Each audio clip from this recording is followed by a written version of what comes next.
Welcome to Why I Quit, a show that interviews people quitting their 9-to-5 jobs in search of something different. Listen to inspiring conversations where we dive deep into the stories of why people quit their jobs. What were the hardest parts? Where are they now? And any advice for people following the same path. Today, I am so excited to welcome Cassie Collier as the first guest on Why I Quit. Cassie has an incredible journey from the Peace Corps in Nicaragua to joining Deutsche Bank on Wall Street to starting a board game company with her sister Jackie. Join us as we dive into how she was able to shift her full-time job to 3 days a week to give her the ability to start her own company. Before we get started, I do want to mention that this is our first ever podcast. We will make mistakes, but we will get better. So please send any feedback for how we can improve the show. After graduating from Susquehanna, I, really had the itch to go abroad and use my business degree to really help people. And so I joined the Peace Corps and worked teaching entrepreneurship classes to high school students in Nicaragua. And that was really where I got the first entrepreneurial bug of seeing all these students around me creating their own businesses and making a cool marketing campaign and figuring out pricing strategy. That for me started to really, turn the wheels in my head. And then when I got back to the US, I started to keep a notebook of all of my business ideas. And, anytime I'd see a problem or something was, annoying me, I would think, well, what problem or what product would I build to solve that problem? So I carried around this notebook for quite a while. But I think for me, I knew I wanted to do a business in partnership with someone. I wanted a co-founder. And it's quite hard to find that perfect person that you fit with. And so I always had my eyes and ears open for, okay, who would my perfect co-founder be? And it's so funny. It turns out it was my sister. So someone I've known since I was born. And it just was like, the minute we decided to do a business together, it was just like this magical moment. And to take you back. So, we grew up playing board games in our house. That was always something that brought our family closer together. And so one year, my sister and I, and my brother, he was a part of this, we created a board game all about my family. So it was the Collier family board game. We compiled all of our memories and inside jokes together and created this game for our parents to play with us. And by the end of the game session, we all felt so close together as a family. We had just walked down memory lane of all these funny jokes that we've shared. And so, back in, I think it was 2017, my sister and I were together reliving that great game night that we had with our parents. And we thought, well, okay, if we've made this game for our family and it was such a hit, then we can certainly make custom board games for other families.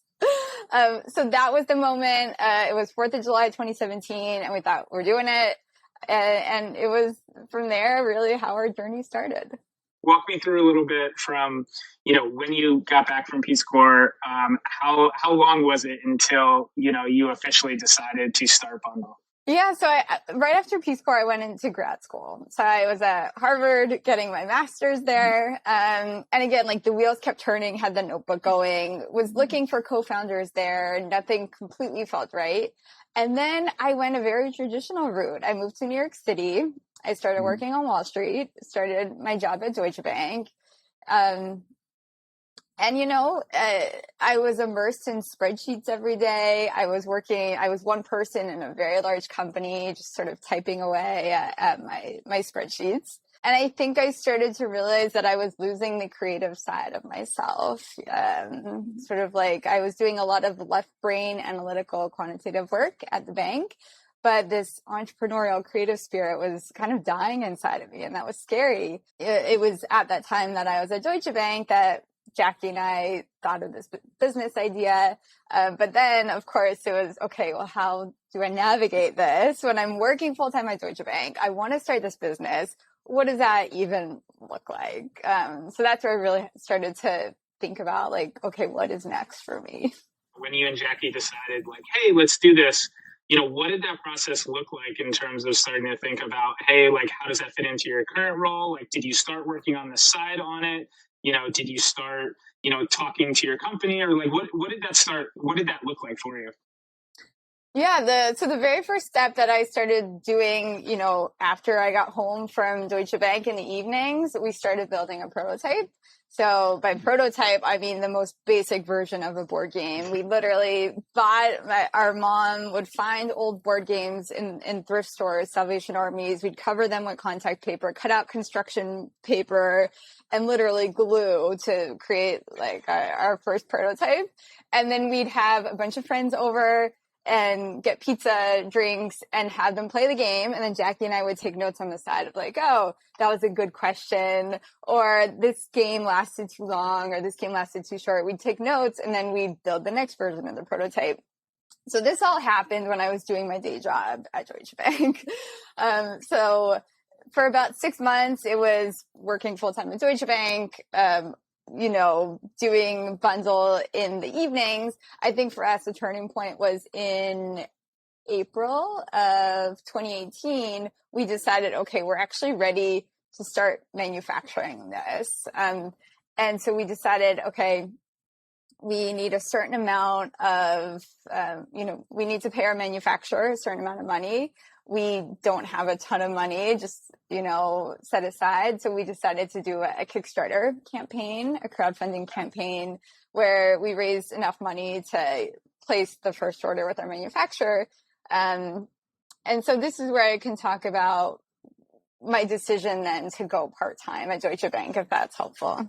Walk me through from, did you get to a point where it was too much between the job and everything, or was it a matter of the amount of time you needed to devote to it?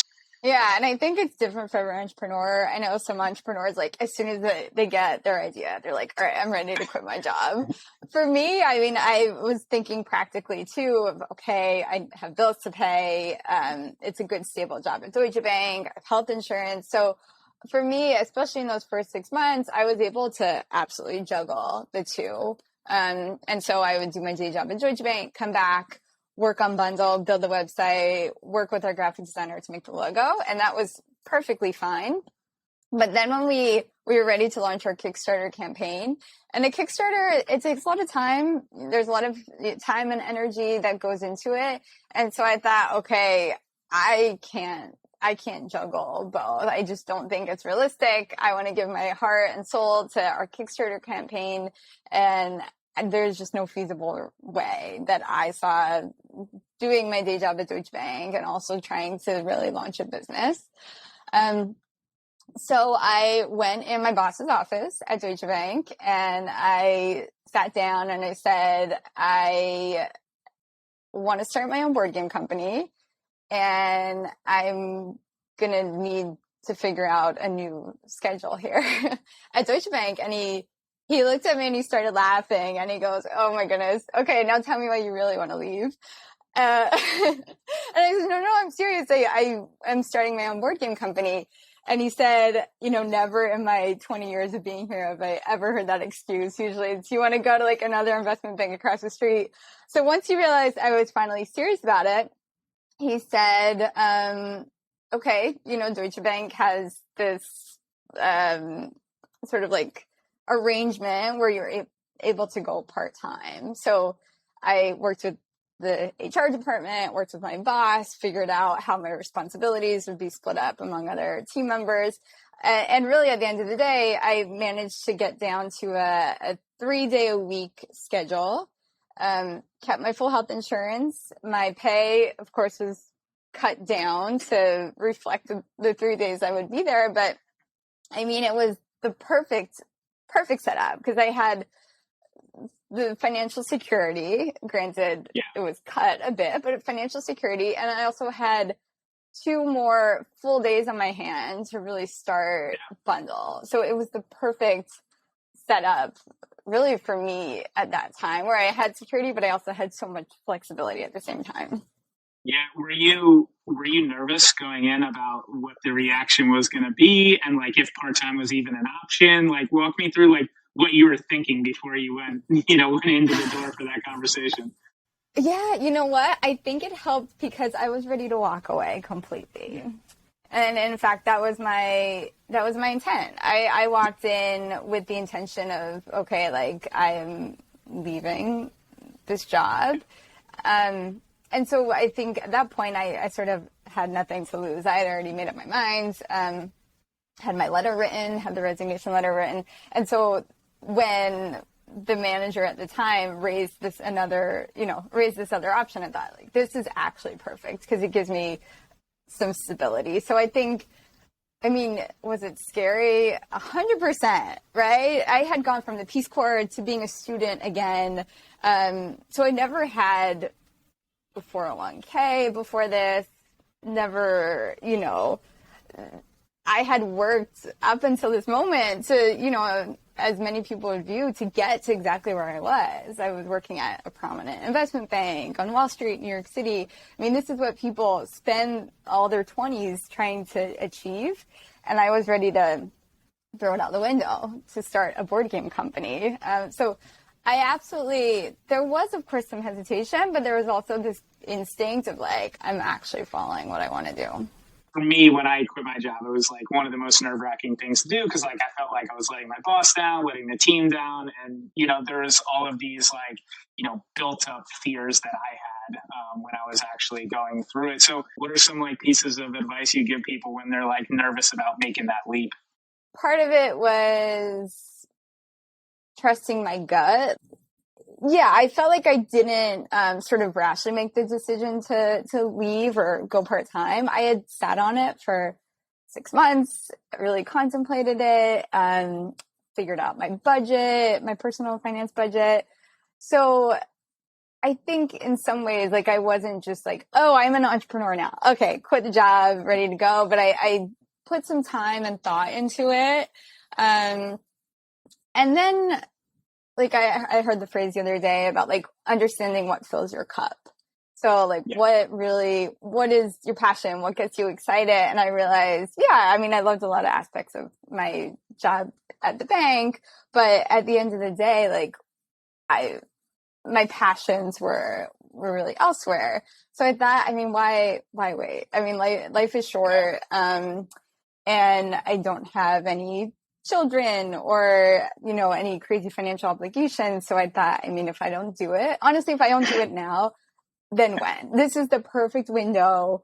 And so that was really the impetus. And then the last thing I'll add is, I think really the people that I worked with in Nicaragua were my North Star. They were my inspiration. So I worked with entrepreneurs on the ground, young mothers who all the deck was stacked against them in so many ways, and they still found a way to start their business. And they were fearless. They really were. They were so resilient. And I thought, if they're able to, serve as my inspiration, then, I would often think about them and really channel their resilience as I was starting my business. Yeah, I feel like moments like that are definitely a perspective when it's a lot of our problems and stresses don't seem as bad. 100%. It's all about perspective. So I definitely agree with that. Talk to me a little bit about what does your day-to-day look like now? Obviously, before you were working, I'm sure crazy hours in terms of the banking side of day-to-day. How does it compare and what does it look like now? It's been nice with Bundle that we've been able to bring in some help. So we've brought on, it's Jackie and me doing most of the work day to day, but then we bring in people as we need to do search engine optimization or help us with an ad campaign or help us with graphic design. So it's been nice that we've been able to build a team around us so that kind of spreads the workload throughout. And then also our business is seasonal. So there's peaks and valleys. Holiday season is big. Valentine's Day is big. Mother's Day and Father's Day is big. But then there's also this downtime where you can kind of take a breather and think about what's next from a strategic point of view. So, and then also to speak to, I think, the pandemic, when work transitioned to work from home, it did offer this flexibility. I cut out my commuting time. I wasn't on the train for an hour each way. And so, that was one blessing in all this, is that because I'm working from home, there's just a little more free time, flexibility. And then also when all my entire social calendar got cut last year because of the pandemic, I wasn't going to picnics or parties in the evening. So all of that was just able to dedicate to Bundle. So that also was a nice blessing in disguise as well. One thing I'd definitely be curious about is like, I know obviously with Bundle, you're wearing a ton of hats, you're growing this business, and then also you have this, kind of like part-time job that's also taking up a lot of hours. Like, how does that feel in terms of your work-life balance? I mean, it feels about right now. I think for me, it's not even like the sheer number of hours, but how my sort of like the mix of activities I get to work on and like the different parts of my brain that get to be activated. And now it's just such a good balance. Like, I love what you're saying about wearing many different hats, because that's what so much of it boils down to, is like every day is different when you have your own business. So that I think is key. And I feel much more balanced than instead of like spending my day 95% in spreadsheets. It's much more balanced with like the creative process of running a business and then, other day-to-day work. But yeah, I think for me, it's like not even the sheer number of hours, but feeling like I get fulfillment from all sorts of different work that I do. Yeah. So I know with Bundle, you're making board games. Just give me a little update of like where you are and where you're going with that. Yeah. So we're revving up for holiday season. It's my favorite season because I think the holidays are such a special time where you gather with your family. And I think especially in the past few years when family gatherings have been very few and far between. And that first time when you all get together, you want it to be so special. You don't want to just be like all kind of in your own worlds and your phones, texting, but you really want to optimize that time that you're together. So yeah, we're ready for holiday season. One exciting thing we're doing is there's what's called a Christmas convention, Christmas Con, and it's an event being held in New Jersey for basically like holiday fanatics. And there's going to be stars there. So, for example, like Lacey Chabert, and some other celebrities. And so Jackie and I are going to be doing a holiday game night where we have celebrity panelists and we're going to play a holiday themed game and bring in audience members to play. So we're super excited about that. That's going to be in December. So we haven't done a live event in a while, and it will be just so fun to be playing this game with these celebrities that we watch on TV and in movies. So we're really looking forward to that. If someone's looking for your board game, what's the best way to find it? Website, Instagram? Sure. The website is thebundlegame.com. And then we're also on Instagram at thebundlegame. We joined TikTok recently. That's been like touch and go, trying to figure out what works, what doesn't, throwing spaghetti at the wall. So that's been an interesting process. I can only imagine. But yeah, and then I guess, just to end it, I think, kind of the whole, point of this is really talking about there's a lot of people out there, like, especially nowadays, I know you hear the term great resignation being thrown around, and a lot of people who are, don't necessarily want to go back to the office, or, we're seeing record numbers of EIN numbers being created. And I think a lot of that has to do with like, COVID and people like looking to start their own businesses and things like that. And, kind of what are you seeing? Like, do you see an increase in that? Are you hearing more chatter of people like looking about leaving their jobs? And like, what are some, just like final pieces of parting advice that you would give to people that are, thinking about going down that path? Yeah, absolutely. So it's funny. I remember back in 2008, 2009 with the financial crisis, and I remember watching Shark Tank pretty much the season right after the financial crisis happened. And there was all of these entrepreneurs who came on and basically said, like, I got laid off because of the crisis and I needed to do something to start my family. And so I thought of this business idea, and here I am presenting to all of you sharks. There were so many stories of that. And it was just evidence that during times of upheaval and rough times, people really turn to entrepreneurship. And I think that's been the same with COVID. People have been laid off. They had to find some ways to support their family. They also may have not felt fulfilled in their day jobs. It's the perfect storm to really thinking about, okay, the business I've always wanted to start, and how do I do it? So I 100% think people are getting the itch. I mean, I see it anecdotally among friends and former coworkers. Different studies seem to be pointing in the same direction. So I think anytime there's a big upheaval in society, people turn to entrepreneurship. So I think it's super exciting. Anytime I need inspiration, I listen to How I Built This, the podcast. But it's like, do you have a specific one in general that's your favorite? I mean, of course, like my all-time favorite entrepreneur is Sarah Blakely, and she was the kickoff guest for How I Built This. I listened to one. I mean, I've probably listened to most of them at this point now. Recently listened to Pipcorn, a brother and sister team who started that like Hurlem corn popcorn business. Yeah. I loved their stories. So all of them are so good.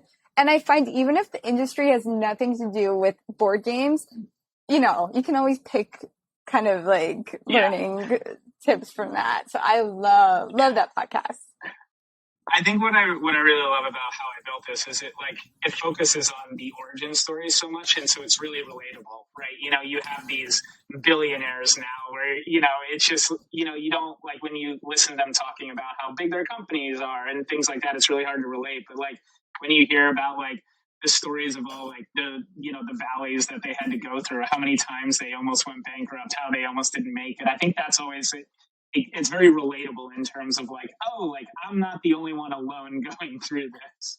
I 100% agree. Like the amount of time that Guy spends on the origin story, I mean, that is always the bulk of the interview. And then he'll do, of course, like maybe 5-10 minutes on when it grew and where they are now. But I absolutely love, when you really just pull out the struggles, because I think like so many entrepreneur stories, you just hear the highlight reel, but you never quite hear all the struggles behind the scenes. So I think that's such an important piece of it all. Thank you for listening. It really means a lot to us. We want to hear from you as we keep growing. Please reach out on whyiquit.co with any feedback or if you have any guests you think would be a good fit. Also, a special thanks to Chris Dole for the music. Check out his new album, Here's to You, on Spotify. Thank you, and we will be back next week with another episode.